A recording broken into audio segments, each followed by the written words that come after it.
and hit the live button on the stream. Recording in progress. So, we ready to go? Sir, yes, sir. Let's do this. Okay. This is the Android Buffet Podcast, episode number 561, recorded Thursday, October 28th, 2021, in 5, 4, 3, 2, and 1.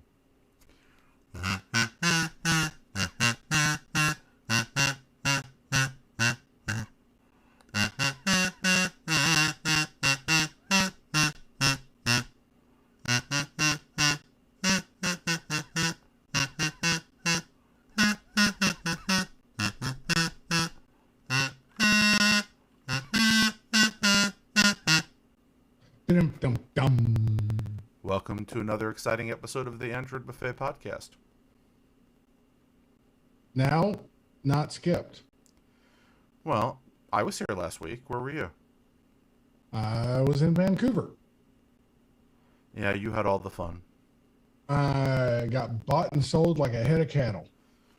There are worse things. You know what I was doing while you were enjoying Vancouver? Taking a nap. I got a nasal endoscopy. Have you ever had one of those? Those are fun. That sounds like they stick a camera up your nose. Pretty much. But first they have a vacuum and they suck everything out of your nose so that there's room to put the camera. Did you tell them not to turn it up too high? They don't want them to suck out the brain material. Oh, I acquired a good ENT.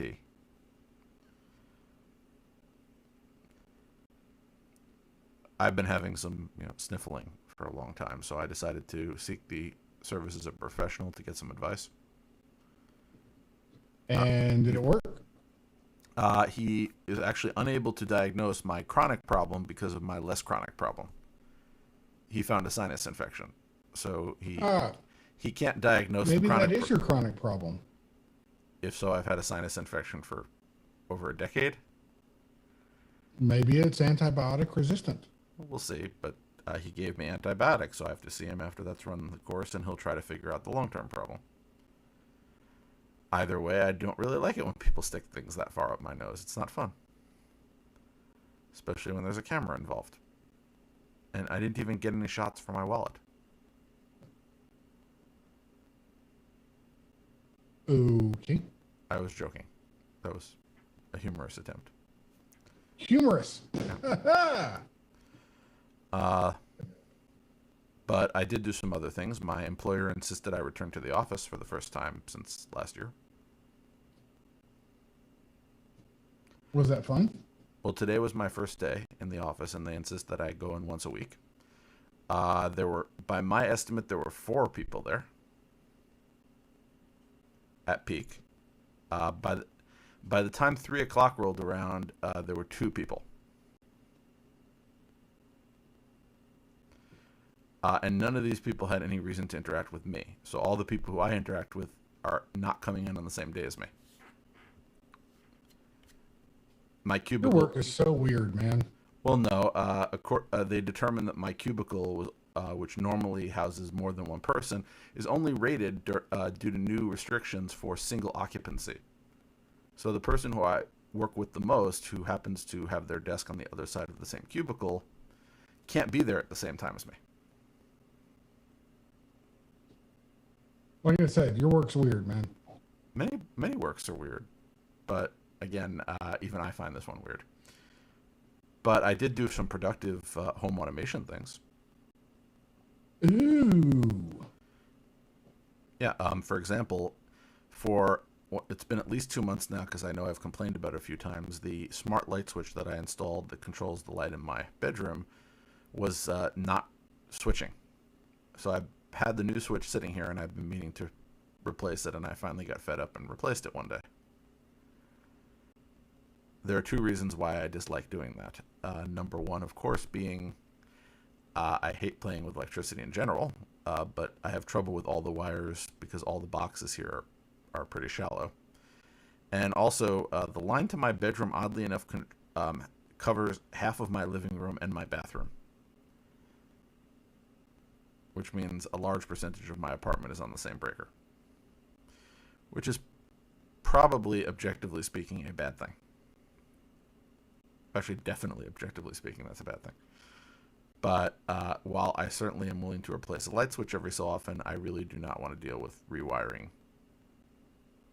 lines to the breaker box. That seems like more of a professional. So I replaced the light switch with one of the ones that I was able to flash using my 3D printed flashing jig. Yes.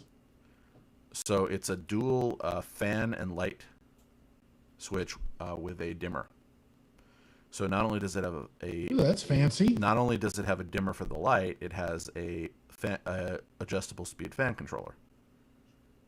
Now I would consider using one of those in this room, which has a fan, except this fan is the one with the fan controller, the Sonos fan controller that I have to swap up at in the box above it one of these days, because the switch, I don't have a separate line for the light and the fan back at the switch. Now, who makes that? Which one? Your dual fan light switch thing. That's actually Treat Life. So it's a Treat Life DS03, if I remember correctly. Let me just make sure I'm remembering my... Yeah, it's a Treat Life DS03 that I have forcibly flashed. However, there are people's reports that the newer version uses a module that cannot be flashed, that they've replaced the chip. So it is possible that you might not get a Wi-Fi module that's compatible with flashing, which is a disappointment, but I got it before that, so I'll continue to be in search of an alternative one. But again, this will technically work with all of your, if you use the original software, I suppose. Cool. But wasn't necessary for me because I was able to make it work. Other than that, I did a whole bunch of lighting upgrades. So as I mentioned, I use Tasmota for a lot of things, and one of the things I was able to do was play with something called device groups. So this is essentially syncing the status of two Tasmota controlled light switches. Now, what did you call that? Which? The synchronizing them. You called them, what was the process you called it? Tasmota calls it device groups. Device what? Groups. Ah, okay. So you can do that in Home Assistant, but here you would be tying it together directly, hardware to hardware. Device groups are essentially multicast signals. So when you flick the switch or press the button and toggle it, it sends that signal essentially using UDP over to all the other switches that are in the group. Okay, now I believe Z-Wave does that with associations, right? Yeah. No, there's more than one way to do this. It's Tasmota came up with a similar feature for their software set. So I happen to appreciate it. When I originally configured everything in here, that was not a feature. So me doing these upgrades, I made a whole bunch of these interesting tweaks. So in my bedroom, I had two switches. One was controlling the fan, one was controlling the light, and neither of them were adjustable. So it was just on off. Since I now had one single switch that was controlling both, that meant I had an extra space there. I left one of the switches in there, disabled it from controlling a relay because I didn't hook it up to anything. And essentially it's just a button. So I can press it and have it control other things. Well, that's cool. Yeah. Don't have to worry about batteries. And it looks like a light switch because it is a light switch. I just capped off the load wire. So in the room I'm in now, there is a switch that would turn off the power to the fan. But I also have a fan controller. So in here I reprogrammed it that the button doesn't control the relay, which it hasn't in ages. But now the button is tied into a device group with a fake relay. So it thinks that it's controlling a local relay. It isn't. In reality, it's just syncing the status of that local relay to the light relay in the fan controller, which is also running Tasmota.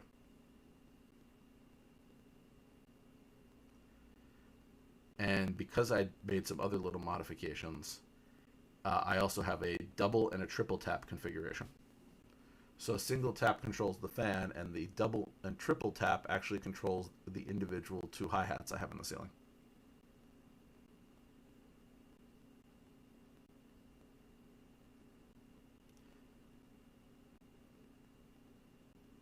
Cool. Then on the other side of the room, I have another switch which actually controls the outdoor light, but I put a smart switch there and implemented another double tap system, so it can control the ceiling lights or the outdoor light. I have not figured out how to do um, double taps on in Home Assistant. Specifically, like if I double tap the up, I don't want it. You know, normally these smart switches, when you turn them off and then turn them back on, they turn back on to the dimness level that they were before, right? If you want them to. It depends on the switch whether or not you can change that. Well, okay, so these Innovellis do. Yeah. And I want to, when I double tap it, I want it to go full bright. I'm sure there must be a way to do it. There are enough people who are using the Innovellis that you should be able to find somebody who did it, whose services you could reproduce. I'm sure those people exist, but that doesn't mean I can find them. Well, that's always the problem. No matter what, you're always going to have trouble. Otherwise, the other way to do it is just keep experimenting. So monitor the state of the switch when you tap and when you double tap and see what looks different. And that's what you have to key your trigger to.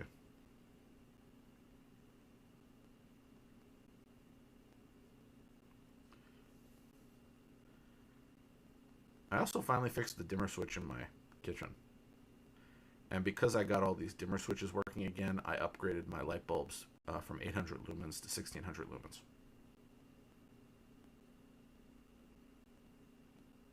So I am rich with light. Are you familiar with Connected? The alarm panel hookup? Yes. Yes. Not So I personally, have but ordered the piggyback version, the connected interface. the one that hooks into a traditional alarm system. Right. And the alarm system keeps working exactly how it is. This just kind of like piggybacks on it. So the status of the sensors goes directly to Home Assistant, as opposed to right now there is an alarm.com integration with Home Assistant. However, what it does is it logs into the website and basically scrapes the website to get the data. Yeah, so And you want to get Connected you want to get the sensors directly. So what you want is something that will still send it to alarm.com, which I'm assuming is your provider, but will Yes. also send it to you. So it's essentially a split. Yep. So I've got that on order. It's a 24 zone system, so we'll see how it works. Well, I look forward to seeing how that works. All of my alarm systems, not that I want anybody to rob my house, are all home built. So all my alarms are run through Home Assistant, and I constructed the alerts. I also learned that on iOS for the Home Assistant companion, Yeah. so one of the things it does is sends the location of the device, right? Yeah. Well, when you first install Home Assistant companion, it asks you for location permission. Yeah. Which most apps And do. the options are deny or allow while you're using the app. Well, what that means is that the only time it reports the status of the location is when they open the application. Yeah, and as far as I remember, you have to go into a special setting on Android to override that. I'm sure there's something similar on.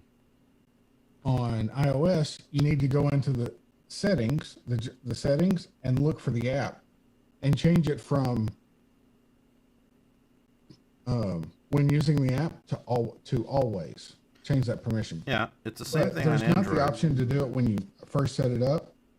Yeah. So just a little note that it does work. You just need to go set it specifically after you have the app installed and in iOS settings. Yeah. On Android, if I remember correctly, it prompts you to tell you that if you want that feature, you have to go and enable it. Yes. So it's sort of the same sort of thing in the sense that the permissions are there and they're not enabled by default. Oh, by the way, speaking of which, since we're on the subject of that specifically, I have been enjoying Android 12.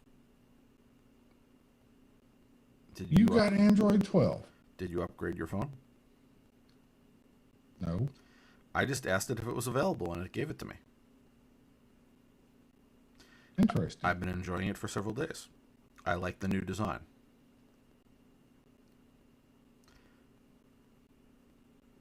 Sorry, that reminded me of that. But I'm enjoying some aspects of it. There are a few little things I'm not 100% happy about. But I like the new sort of the Material U. Works very nicely. I think it's a nice visual change. And in honor of that, I changed my wallpaper for the first time in ages. Really? Well, I always have a vague patterned wallpaper. I gave up on like photos in the background. I found it a little distracting. So I always have like a patterned background behind things, and I changed the pattern. Nice.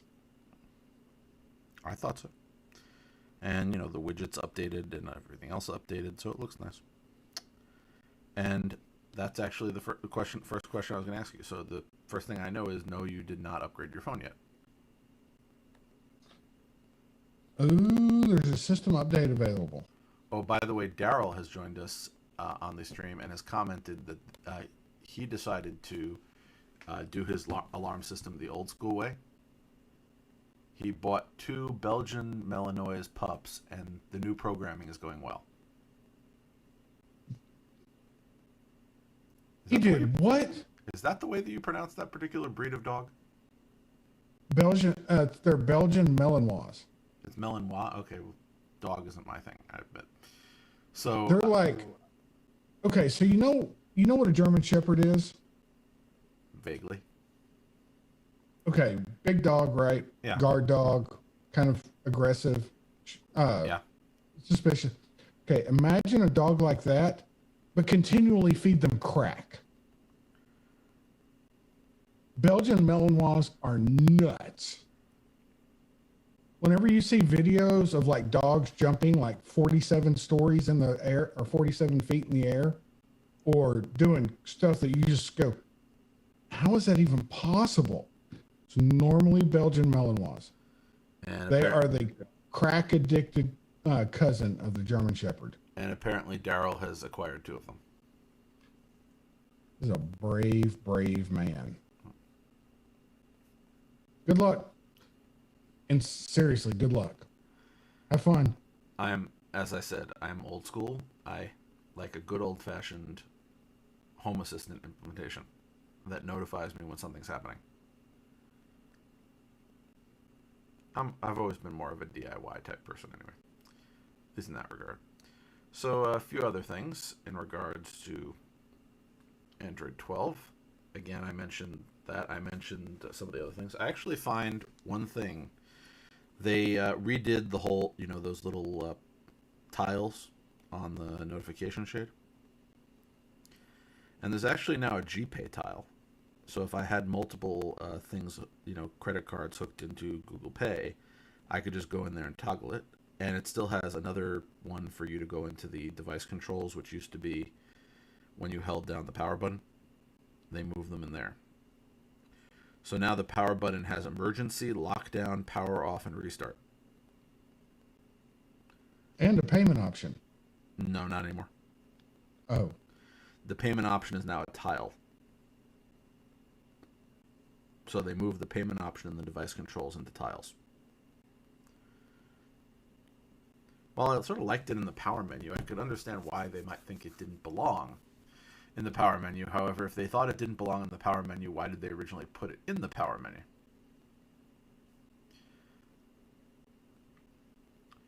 Also, while you were away, they put out a new Pixel, the Pixel 6.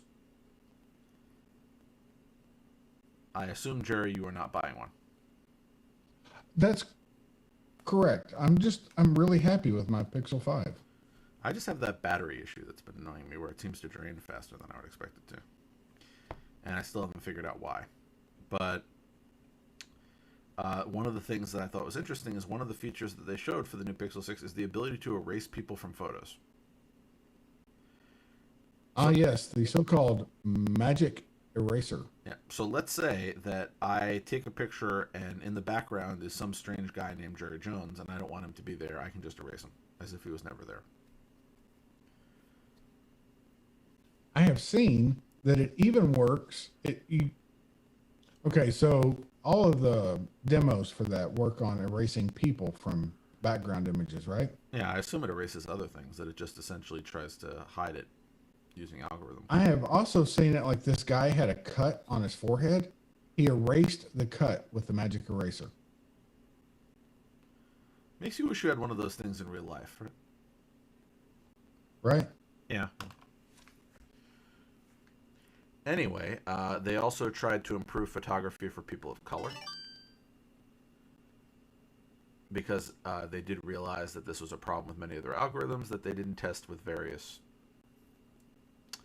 different skin tones, and as a result, there were problems. So they tried to fix that. So good for them for realizing they made a mistake. Moving along, back to features that may be available for everyone instead of just Pixel 6 owners. Future versions of Android might support something called app cloning. Apparently, this is where you would have two independent versions of the app that could have different data. Oh, see, I was thinking different versions, in which case I wondered what's the point? Well, I'll give you an example. I have a Discord account. I actually have more than one. The Discord app actually does not give you the option to switch between different accounts like some apps do. So with this, I would be able to, let's say, run two different versions of Discord, which is not necessarily efficient, but it would be an option. So I could see why some people might want that, instead of my solution of running them all into Bitleby and running them as if they were IRC clients, which is hit or miss. Anyway, let's see what else we have here. Oh, yes. In addition to trying to allow this app cloning thing, they are trying to make it easier to separate work and personal life on your personal device. So they sort of have the concept of work and personal profiles on a company-controlled device. They're trying to make that easier to do on a device that's under your control, because many people install their work email on their personal device. Yep. So they want to make it so that you could separate that out. So you may want to put your phone into personal mode where you will not be getting work notifications. And during working hours, you may want it in work mode where you are. So I believe Google is, if you look at some of the things they've done recently, they seem to be doing a lot of like workplace things in regards to their commercial products. And I'm assuming... I'm hoping it also removes the ability for seeing what's on the phone that's not work related, because often installing work email means that you're agreeing to work management of your phone. And I'm not a real big fan of that, Yeah. I double checked it, and the settings that I have only allow them to wipe the email account itself, not everything else. Nice. Again, they might change that because they've done a lot of annoying things lately. They just added in two-factor, which I appreciate. However, the way they did it annoys me, like many settings. Although they finally stopped making me change my password every 30 days in one application, and then added 2 more passwords I have to remember. So it balances out somewhere. But jokes about security aside, I appreciate people trying to make the whole work-life thing on Android a little better. If you happen to have a Nest Hub, apparently they realized that it is really just a permanently installed tablet, and they added an app drawer. Now, I have a first-generation hub, not a second-generation hub, so I have not seen the app drawer yet. I have not seen the app drawer either. Do you have a second generation or a first generation? I believe I have a first generation. So like me, you haven't seen it yet, because as of last report, they have only brought it out to Gen 2. That's the one with the Soli sensor.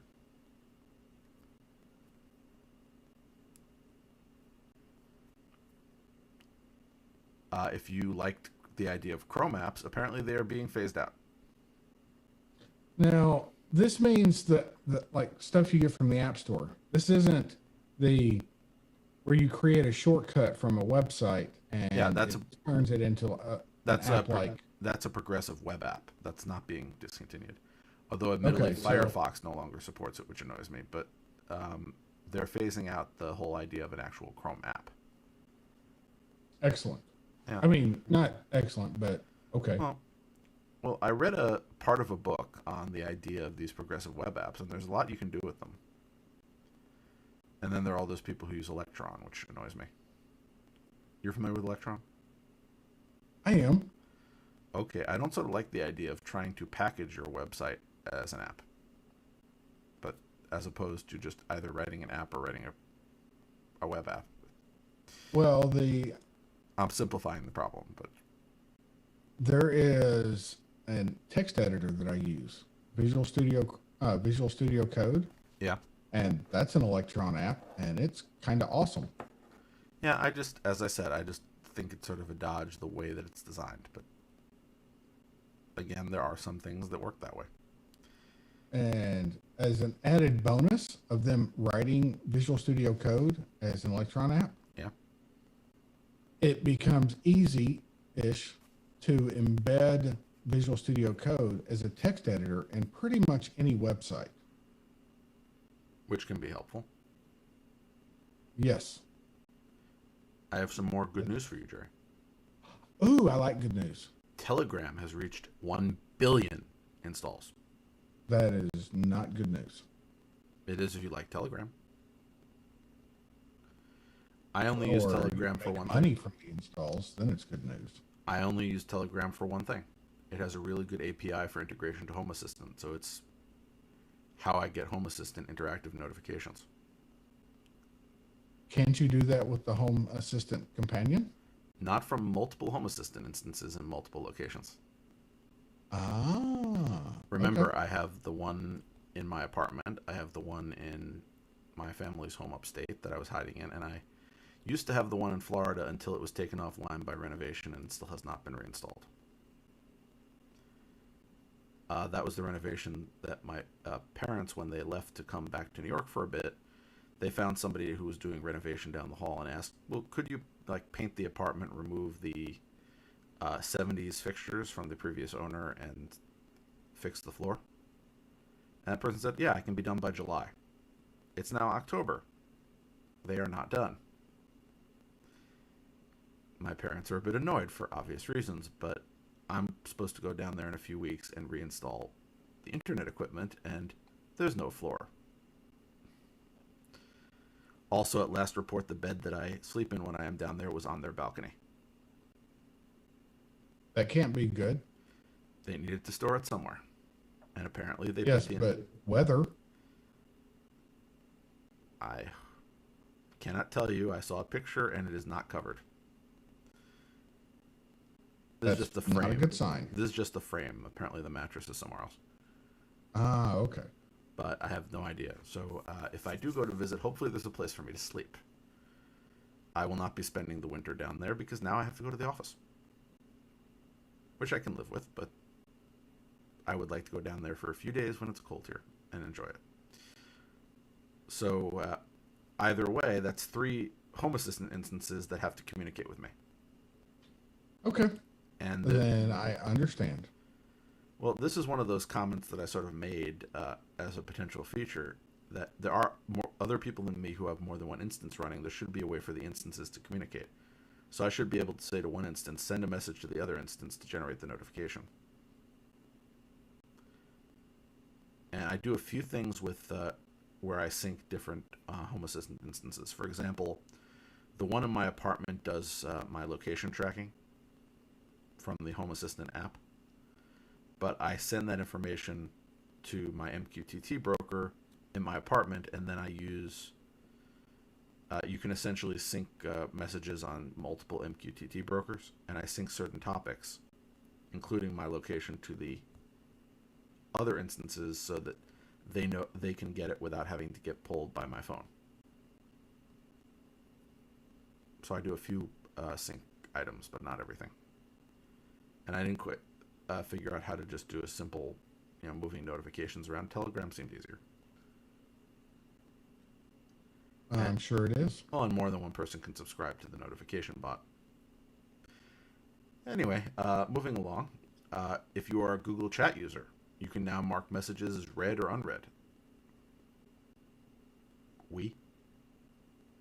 Do I get a woohoo or any excitement? Yay! It's starting to be more like a chat client, which it should have been a while ago. Anyway, let's see what else we have. Oh yes, Google had its Smart Home Developers Conference, and they've decided that their smart home platform will just be called Google Home. Same as they've decided that their app will be called Google Home. So that their entire platform, just like Amazon has the word that shall not be spoken, the Google platform is now called Google Home. Cool. They also maintain their commitment to Matter, which I'm looking forward to seeing in 2022. Matter promises to unify things, but not necessarily the way we'd want it to. But again, anything's better than nothing. That's true. Yeah. It is also Wise Week. Have you been following Wise Week, Jerry? I don't know what a Wise Week is. What's a Wise Week? They've been doing announcing new things all week. So every day they would announce different things. So one day they were announcing cameras, another day they were announcing lights. I forget what they announced today because I've been busy. But I put in a few of the things they announced, and they're going to be, I'm sure next week, since I have a few that happened after I froze the show notes, I will mention a few more of them. But they announced the Doorbell Pro, which is a $65 smart doorbell, which again promises 6 months of battery life, and it includes a chime, unlike some competitors, which chime sold separately. So I could see a benefit to a 6 month, to a wireless doorbell that could go for 6 months before you have to charge it. There are places where I don't have wire power. Of course, I've commented that Wise products seem to be in a perpetual state of beta, and they don't integrate. Yes. They also don't integrate with everything, so I still like Wise products, but you have to know what you get. Namely, limitations. But again, you balance that out with the price point. It is a good price. Yeah, and I did order something from them out of the list of things I mentioned here. So they introduced a smart outdoor lamp socket with a USB port to power a Wise camera. No, that's cool. Yeah, so the idea is you have like an outdoor light fixture that does not, and you don't have an outdoor outlet. You can put this into the light fixture. Not only can it turn on or off the actual bulb, because it's a smart socket, but it has a USB port. See, even if it didn't have the smart feature, the idea of a light socket USB port sounds like something I would buy anyway. No, for various purposes. Haven't you ever had a place where you wanted to plug in something USB and you couldn't? Yes, but that place is rarely the ceiling. Well, here they're thinking of like outdoor fixtures where you don't want to really run a wire. Maybe you're a renter. Okay, sure. So I bought the second product here, which is the outdoor USB cable. So I actually bought it not to use with the Wise camera, but they had a really good ruggedized outdoor USB cable to power Wise cameras, but I have something else outdoors I want to power. So I bought one of these. It's a little more than a regular USB charger, but it seems like it's a bit weatherized. And all of the regular chargers I put outside have shorted out in a month or two. So I'm willing to spend the extra few. And they're not even directly in the weather. But, New York has this thing called snow and rain and other things. So even though this is protected from the elements, it is still outside, and it just seems like the cheap USB chargers just keep shorting out on me. This looked like it was less likely to short out. So I figured it was worth a try. The price was good. It was $10. The shipping was a little much.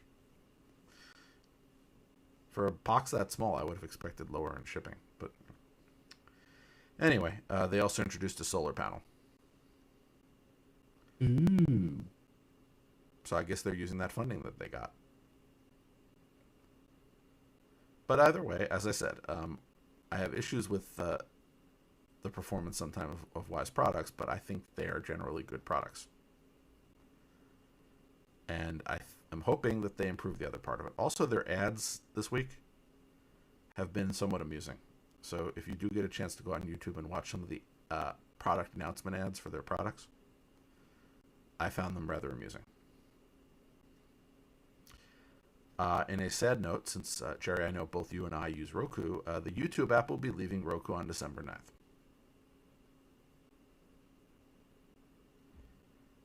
I guess Roku and Google just can't get along. Well, they're both accusing each other of things that the other one is denying, which is never good. Which is never good. Now the thing is, they're probably both telling the truth. Well, again, the question is, are they telling a version of the truth, and where is objective reality? Probably somewhere in the middle, but Usually. What I believe objective reality to be is that they were both being. I would agree with you on that. Hard to deal with. No, I'm agreeing with you on that 100%. It's just I don't know exactly what the truth is. I'm sure there's a kernel of truth in what both of them said. That Roku wants something and Google wants something, and both of them are just not cooperating. The problem is, I like having YouTube on my Roku. It is something I use regularly. Well, you're still going to be able to keep it. Just don't reset it. For now. That might not persist into the entirety of 2022 if they don't settle. Well, if they take YouTube off the Roku, I'm probably going to switch to something else. Me too. The only problem is I have a Roku TV.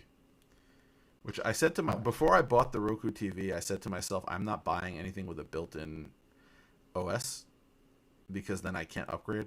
But then the OS happened to be the thing that I was generally using. So I did change my mind. Also, the TCLs were very well priced at the time. But again, I'm going to have to plug in a Google TV or something on one of the inputs.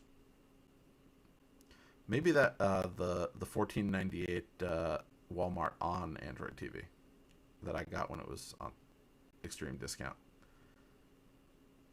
It's about the size of a little puck, so I figured it was worth having as a travel device. Yep. Especially since, much as I'd hoped, the Google Chromecast with Android TV never has not had a sale since it came out. I said I would buy a second one if they actually put it on sale. They never did. And its biggest problem is a lack of RAM, so maybe this year they'll come out with one more RAM. Anyway, it's disappointing about YouTube, but hopefully they'll resolve it. In a few bits of other news, Tile refreshed its product line. Have you ever used a Tile, Jerry? No, they're too big and bulky for me. Well, the new ones are a little nicer in terms of the size. If you look, they're like more of a rectangle than a square now. They've slimmed them down. But I'm not sure if I told you. Actually, I definitely did not tell you what happened that prompted me to buy my parents some tiles. No, you did not. There were two incidents. In Florida, while I was there for a few months last year, my father succeeded in losing his keys in a store. And since neither of us last year were going into many stores, that was a bit hard. It was easy to figure out which one. But then we get to this year where my father once again could not find the keys to his car. And so there are two sets of keys, and I had the other set because I've been driving him places. So fortunately, there's one set, but I put a tile on the other set. The set that's missing actually turned up in Massachusetts. My father obsessed about it for 3 days, and then we found out that my brother had borrowed the keys to get something out of my father's car when he was visiting and had taken the keys to Boston with him.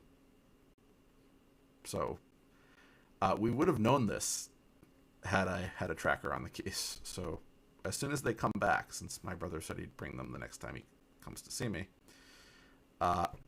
which may be sooner rather than later, hopefully, he will bring the keys back, and I already have the tile ready to put on it. There you go. But that's the use of that thing. And again, there are other products, but Tile is pretty universal. I don't want the Apple or the Samsung one. Although the Apple one now has this ultra wideband, but I don't have a phone that has that, so not really that helpful. Also, there is a tile integration for Home Assistant, and they are technically Bluetooth beacons, so I can pick them up using an ESP32, which is one of the other projects I was working on. I've been upgrading some of my ESP Home stuff.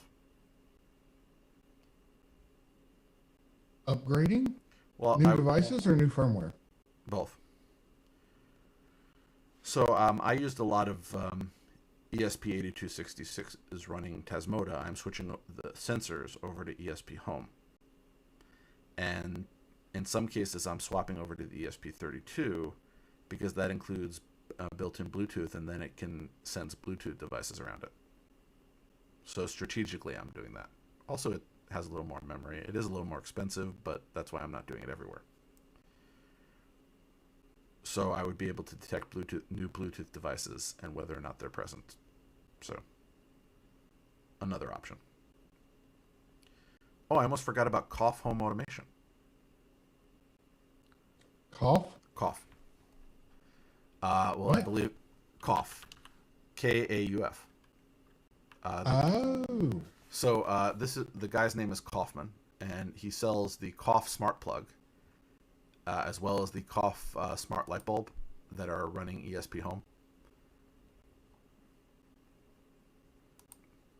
So I bought two of the Cough Smart Plugs, and just essentially with running ESP Home out of the box and installed them for another problem I had.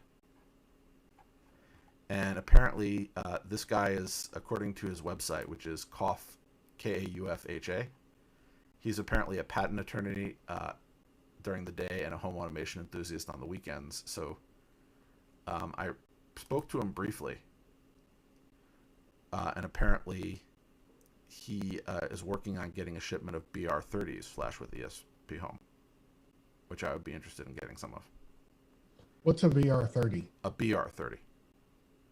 Okay, what's a BR30? It's a light bulb. You know that those are reflector bulbs. That's the standard size for a reflector bulb. Ah, okay. So you have the smaller BR20s, and then you have the larger BR40s. The 30 lies in the middle, which means it's the most common. So, for example, you'd see that in track lighting and recessed lighting.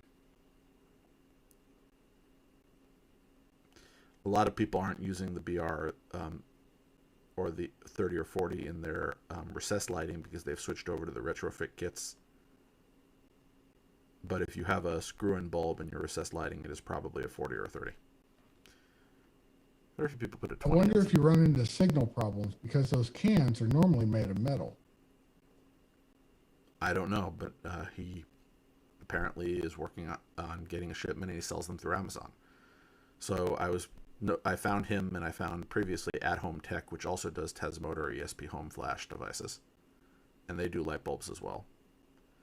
But I like it that now that it's getting harder and harder to smack these things open and worry about whether or not the chip inside them hasn't been replaced by something that won't work. I like the idea of these people, like this patent attorney, going to the plant in China that produces the bulbs and saying, if you produce it with this software instead of that software, I'll buy a bunch. And then selling them. So that's apparently what this guy is doing. He's going directly to the manufacturer of these bulbs, who manufacture them for these brands, and having them do a run that's already flashed with the right firmware. And I would rather pay a couple extra dollars for him to do that and know that it will work reliably than to get it, find out that they've changed the hardware, and suddenly I can't do anything with it, and it's essentially useless to me. 100% agree. So what I wanted to do is, I've mentioned before, I have two through-the-wall air conditioners that are controlled in my apartment, and they're controlled by an infrared emitter that turns them on and off.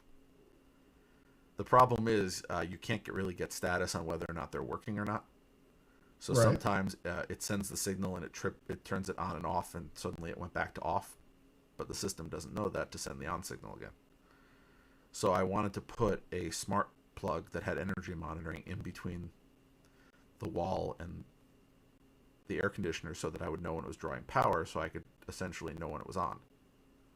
And then I can have an automation that if it's not actually on, it would just automatically send the on signal again and essentially correct the status for me.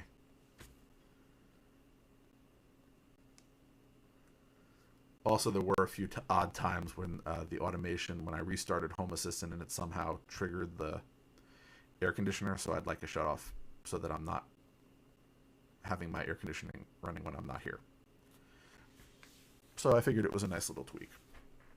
Also, during the winter, I can, instead of unplugging the air conditioner, I can just have the switch cut off the power. So a lot of little enhancements. Cool. I told you I was very productive while you were away. I didn't have to write show notes. I'm joking. That does not take me that much time. But I also, I almost forgot. I put some LED strip lighting, also controlled by a Tasmota device, on one of my counters while I was disinfecting my kitchen. I really wish I could find somebody to do that for me. But I've been on a cleaning binge because I haven't been here and I haven't hired anybody to clean for me, so the place got a bit dusty. So while I was been doing that, I've been doing things like putting in additional lighting and putting in LED strips and other things. So you'll hear more about that over the next few weeks as I do more of it, now that I'm going to be here for a while. A few other things. The Pine Phone Pro. So you've heard me talk about the Pine Time. You've heard me talk about the other Pine products. And Yes. even the $150 Pine phone, which I would get just to play with at that price point. But they realized that it is a bit underpowered compared to other phones, even though it's, again, acceptable. So they've released a Pro version, which has more powerful hardware, but still has all of the great features that people liked about the Pine phone. So the Pine Phone Pro, again, has a more powerful processor. It has more RAM. I'm just getting the specs. Let's see here. It has additional internal flash memory, a better camera, but they still have the hardware privacy dip switches for the cameras, microphone, Wi-Fi, Bluetooth, headphone jack, and modem, just like on the original. So it's a very well-designed device for open source enthusiasts. And as I said, I would love to play with it. I just sort of have this debate of, should I buy a device just because I want to play with it? And sometimes the answer is yes, and sometimes the answer is no. And the Pine Time, again, considering that my Mobvoi TicWatch E2, I should just give up on it, because every time I turn it on, it does power up, and then it just doesn't work. I think I should just, disconnect the Watch OS, Wear OS app from my phone, have it stop connecting to it, and just, recycle it. And I'm sure eventually, maybe for Black Friday, there'll be a sale on the E3. They'll bring it down to what I'm willing to spend. But until then, there's the Pine Time. And I like the Pine Time, except, again, for a few little tweaks that I think they can make. But the one negative thing about open source is that their priorities are not necessarily your priorities. Well, even commercial would be that way. But I should open up some issues on their GitHub repository. In other news, Hank Muller passed. This is the guy who developed the color bars for TV. Such a tiny thing, but so iconic. Yeah, he also apparently worked with a team on the audio loudness meter for television production, as well as slow motion and freeze frame.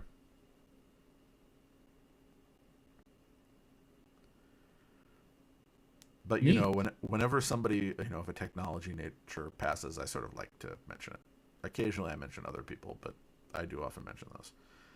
The Pi 4 has had its price for the 2 gigabyte version temporarily increased due to supply chain shortages.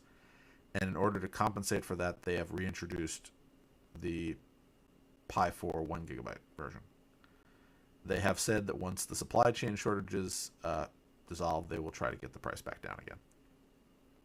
But they didn't really have a choice.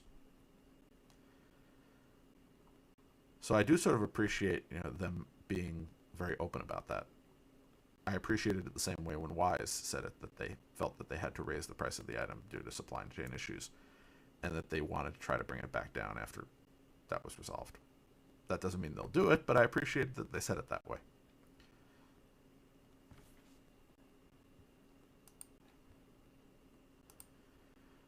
Then, of course, Bruce Schneier, who you are familiar with, Jerry, I'm sure, I am.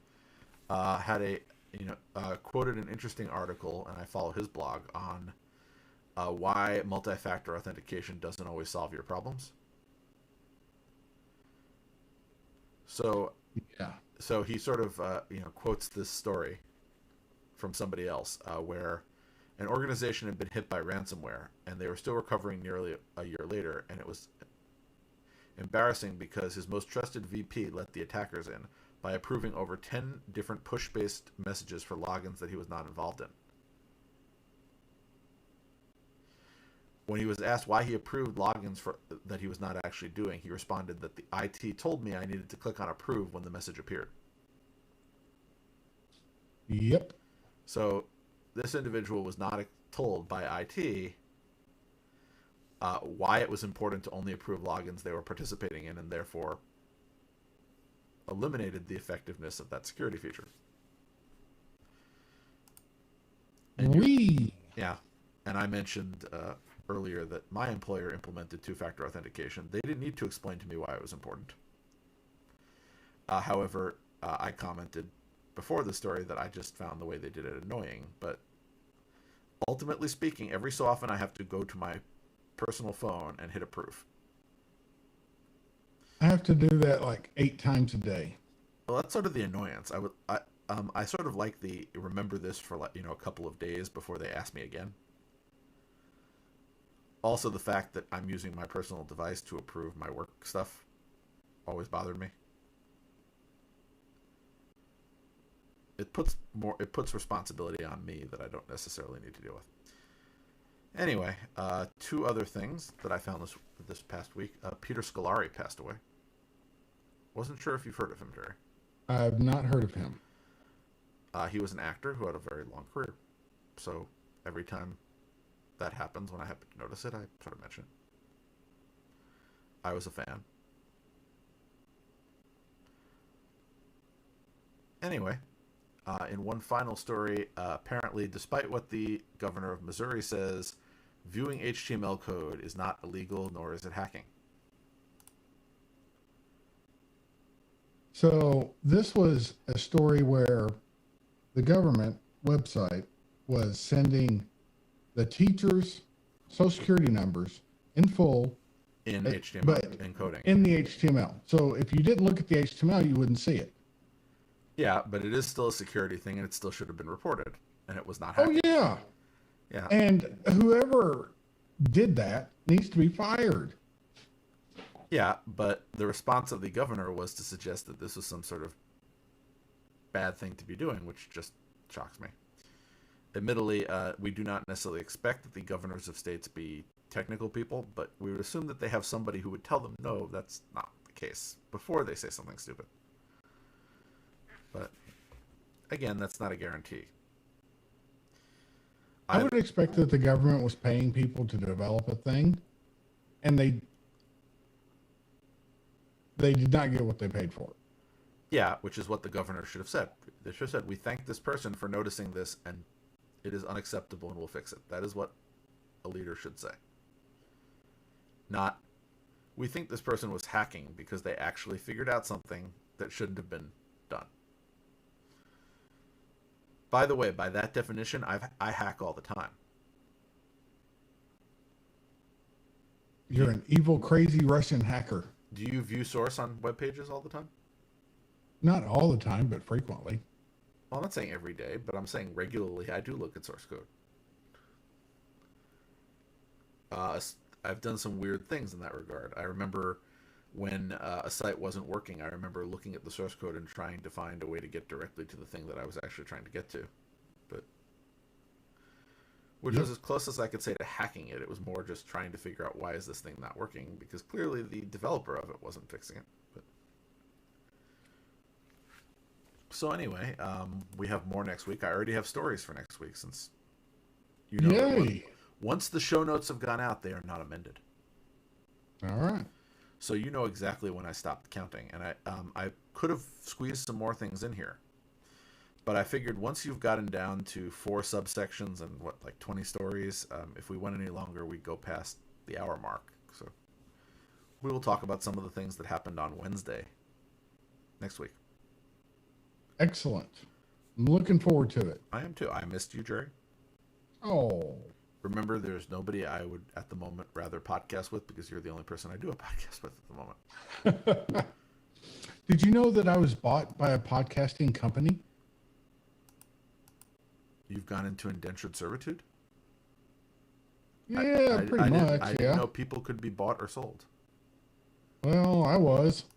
Well, I thought your employment was bought or sold, as in Yes. you were working for someone that's that organization is now part of another organization. Therefore, your contractual obligations were bought and sold, but not you yourself. Yeah. Okay. Well, good luck to you with your new corporate overlords. So far, they're pretty cool. Well, that's good. And again, speaking as I don't have enough experience there, speaking as somebody who's worked for the same, well, not the same boss, but the same company in different capacities for many years. That's funny. Well, I remember. So you've worked for the same company, but different bosses. Well, actually, I've worked for the same boss for 3 different companies. Oh, no, not for different bosses, actually. Up until this past year when my boss retired, I'd worked for the same boss for most of the time, just in different jobs. So I've had multiple jobs for the company, but for most of it, I had the same manager who retired. So now this is the first year in a long time that I've had a new manager. But I'm still doing the same job I did previously, according to my job description. But it's actually, I've been in, 4 different jobs since I started? So over the course of over a decade, I've done different things for the company, different titles, but same department. Oddly enough, the department name keeps changing. So it started out as one thing, then they changed it, then they changed it again, and now it's actually back to the same name it had when I started.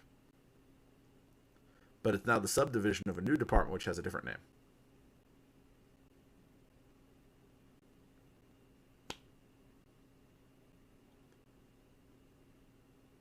I just find that amusing.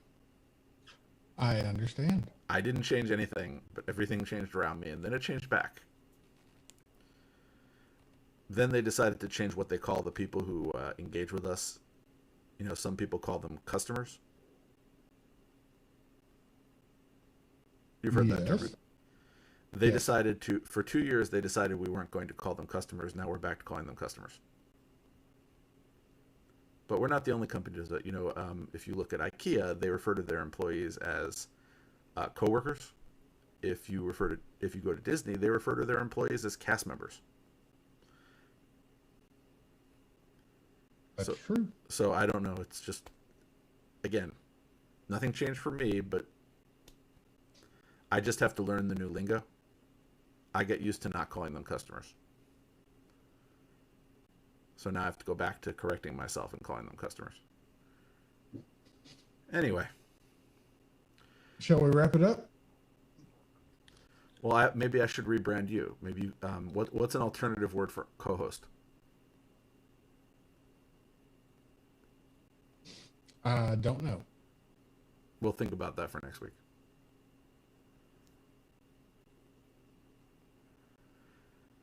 All right. Podcast partner? Co-host works just fine. Well, you know, that's 2007 talking there. Anyway, until next week. Until next week. And goodbye to everybody who was listening in. Hopefully we entertained you. Goodbye, folks.